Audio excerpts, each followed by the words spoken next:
So this is my first time na mag-aral ng truck driving. Wala akong experience sa Pilipinas.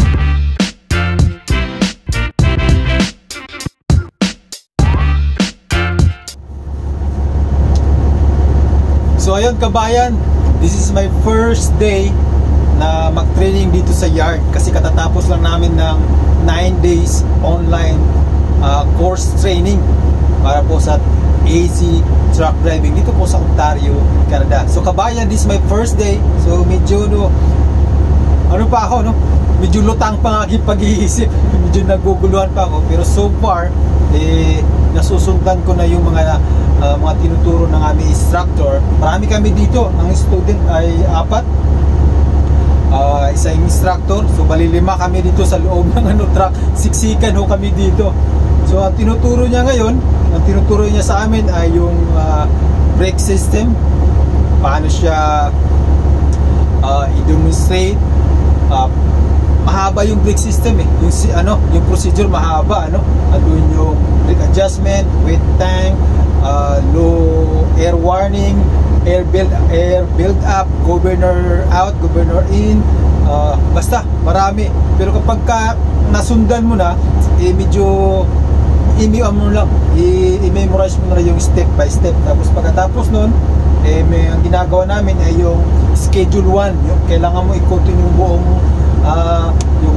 ang tawag kasing nila dito sa kabayan, itong truck na to, ito tractor ang tawag nila dito, tractor. Tapos yung trailer is trailer. So ang tawag nila dito is tractor or trailer. Sa atin kasi tawag natin truck, diba? Which is siguro pareho lang yun, diba? Pero ang tamang term pala ay tractor. So yun, medyo kapa-kapa pa, kasi kailangan mong aralin yung mga steps na dapat mong sabihin. Kasi during road test, kailangan mo kasing i-explain dun sa examiner. Ang mangyayari kasi nito kapag mag-road test o para sa lisensya, ikaw yung magtuturo dun sa examiner, kung anong gagawin. Ibig sabihin, para siyang estudyante. Yung examiner, ituturo mo lahat yung mga step by step. Kasi kapag katanungin ka, paano ba ito paganahin? Paganyan. O paano mo papaganahin yung mga air system? Paano mo ipaganahin yung mga air brake system? So ikaw ang magtuturo doon sa examiner. Pero examiner, alam niya na lahat yun. So ganun lang proseso. Siya ang magiging estudyante mo. Ganun proseso tuturo mo sa kanya. Which is lang yun, kunwari lang yun, okay? Pero ang doon is alam na talaga ng examiner. Ang chine-check lang na examiner kung alam mo ang ginagawa mo, kasi nga once na meron ka ng lisensya, which is ganoon naman talaga ang gagawin bilang isang truck driver. So this is my first time na mag-aral ng truck driving. Wala akong experience sa Pilipinas. Sa Dubai, 17 years ako, wala akong experience sa manual driving, kabayan. Kasi sa Pilipinas, hindi ako nag-aral ng drive, hindi ako marunong mag-drive doon. Okay? Manual automatic, hindi ako marunong mag-drive. Sa Dubai lang ako nag-aral ng automatic driving. Doon lang ako natutong mag-drive. So ngayon, let's go. So ayan, so this time mga kabayan, dahil nga bukas yung bonnet o hood ng truck, so open yung engine bay, so madaling i-access. So ang ginagawa ko ngayon is familiarization lang, kabayan, although hindi mahirap sa akin dahil nga meron akong experience na 22 years sa automotive dealership. Ang pagkakaiba lang ng kotse sa truck, kasi ang truck is diesel, ang kotse is gasolina, ang parts halos magkakapareho lang, malalaki lang ang parts ng truck. So hindi ako mahihirapan i-identify ang mga pyesa at mga components ng truck, at madali siyang i-explain ang function nito sa examiner at the same time sa aking instructor. So hindi ako nahirapan sa parte na ito. Ayun, medyo napaaga yung training ko ngayong kabayan. Medyo natapos kami na maaga kasi nga yung instructor namin may iniinda sakit. Umaaray. So umuwi siya na maaga, nagpa-check up sa hospital. So ayan yung dyan kami nagtitraining, 4 yung nila, 4 yung truck. Grabe. Nakakatakot pala, nakaka-intimidate yung ano, pagka ganun kalaking truck ang hawak mo, ano. Pag upo ko pa lang doon sa driver seat, ay nako, ang laki pala nito. Kotse lang kasi nahawakan ko, kasi first time ko mag-aral ng manual. Di ako marunong mag-manual sa Pilipinas. Sa Dubai, di ako marunong mag-manual. Dito lang ako nag-aral ng manual. At dito lang din ako nakahawak ng truck. Nakakatakot pala.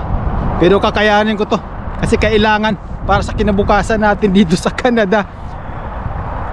So ayan, oh. Medyo bad timing yung pag-enroll ko ngayon, which is wala akong magawa, ano, kasi pa-snow na, kasi ayun, oh, marami na snow, winter na. Kaya yung paa ko kanina naninigas na kapag nandun na kami sa ano, sa labas ng truck. Nag-check na kami ng mga ano, kung ano-ano pinag-check namin. So yung paa ko nitigas na. So wala akong magawa, kailangan kong tiisin ang lahat. So ngayon uuwi na ako, at meron tayong pag-uusapan mamaya, kabayan, kasi mayroong isang subscriber na nagkomento patungkol nga sa job bank. Okay, let's go.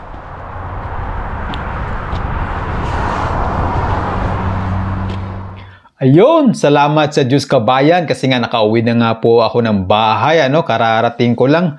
Grabe, nag-i-snow na talaga sa labas, palamig na ng palamig, umpisa pa lang ito, kabayan. Pero kagaya ng sinabi ko kanina, pag-usapan natin yung about sa job bank. Okay, makakatulong ba ito o hindi? Useless ba ito o hindi? Okay, ito kasi ang komento natin sa kabayan. Well, shout out muna kay Edmonto Saldanya. Nag-comment siya, kabayan, patungkol nga po ito sa huli kong video na about yung working permit o work permit ko na hindi na maaari i-renew na kay employer kahit gustuhin man nila. Dahil sa mas istriktong pulisiya na pinapatupad ng Canada patungkol nga po sa mga temporary working permit na katulad ko, close work permit. Okay, close lang ito, ha. Hindi kasali dito yung mga open, na mataas na ho ang unemployment rate ng probinsya o ng city, metropolitan. Kapag umabot na po sa 6.0% pataas, ay hindi na po marirenew yan.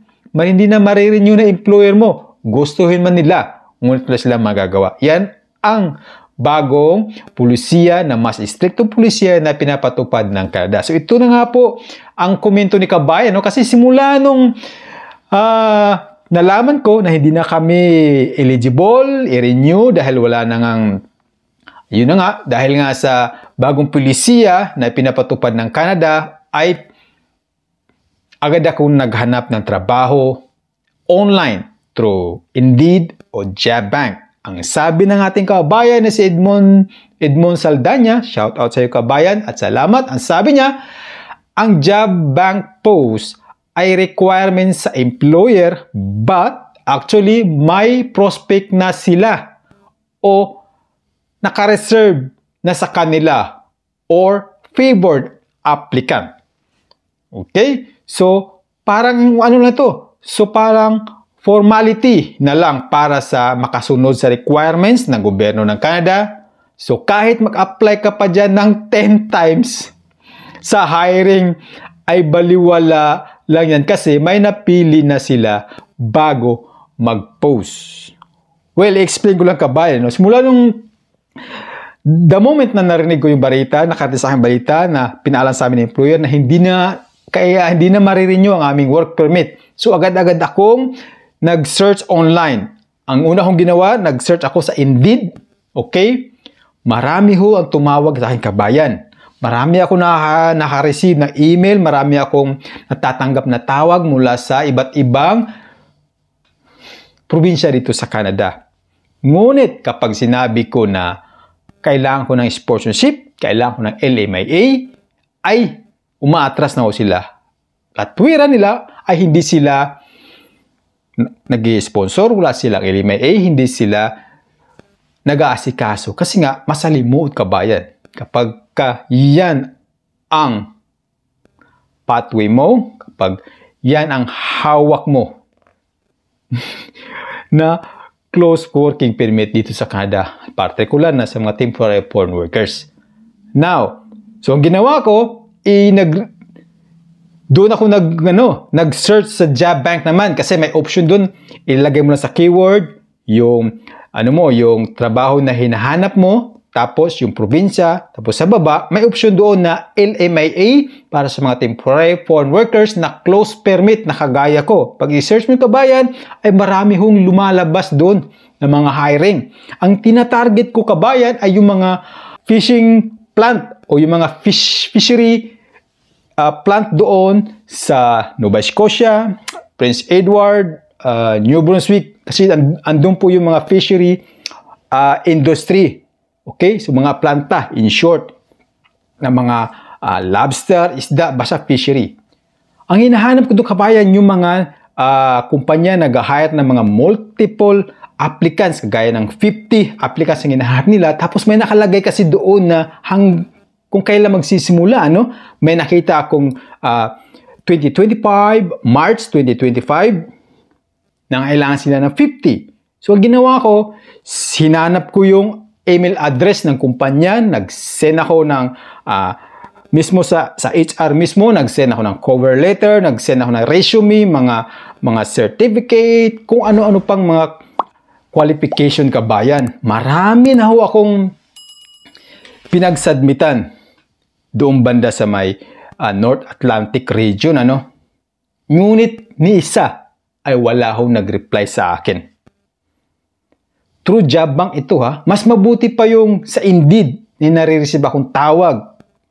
Pero sa job bank po ay wala akong na-receive na email kahit isa. Sa dami ko nang pinagsubmitan ng resume kabayan. So doon ko napagtanto na ang job bank ay isang government aid job site para doon mag-post ang mga employer na nag-hire ng mga foreign workers abroad. Okay? Kasi ang kabayan, kailangan i-post ng mga employer sa job bank. Kailangan sila mag-post 3 months pataas kasi minimonitor ho yan ng Government of Canada. Minimonitor nila kung ilan ang nag-apply ng mga PR, mga citizens. Yan ang isa sa mga requirements. Pero, gaya na sinabi ni Edmond Saldana, may napili na ho sila ng mga aplikante. Kumbaga, lang yan? For showing lang purpose, para ma-meet nila ang requirements ng Canada na kailangan mag-post ng ads, hiring ads, at least 3 months pataas bago maproseso ang LMIA o Labor Market Impact Assessment kabayan. So, wag na ho tayong umasa sa job bank. Mas maigi pa maghanap tayo ng trabaho sa Indeed, sa Monster. Meron pa isa parang Glassdoor ata yun, pero hindi ko familiar ito sa dalawa. Mas familiar ko mag-search sa Indeed kabayan. Okay, kasi ang katotohanan ito kabayan, sa masikang katotohanan, kahit nandito na ako sa Canada, ang hirap po maghanap ng trabaho. Lalong-lalo na sa katulad ko na close working permit na temporary foreign workers. Kasi hindi madali magproseso ng LMIA. Unang-una, matagal ang proseso nito kabayan. Around 6 months pataas, magastos, mahal, at masalimot po ang proseso. Okay? So, tama si kabayan. Huwag na tayo umasa dan sa job bank na yan. Kapag ikaw naman ay siguro PR na or open work permit, well, ang job bank ay para sa'yo. Pero sa amin na temporary foreign workers na close permit na kailangan ng sponsorship, kailangan ng LMIA, ay hindi magandang job cert kabayan ang job bank. Okay? So hanggang dito na lang po. This is Dads from Dads Info TV mula po rito sa Sudbury, Ontario, Canada. See you soon, kabayan. Paalam. Shukran.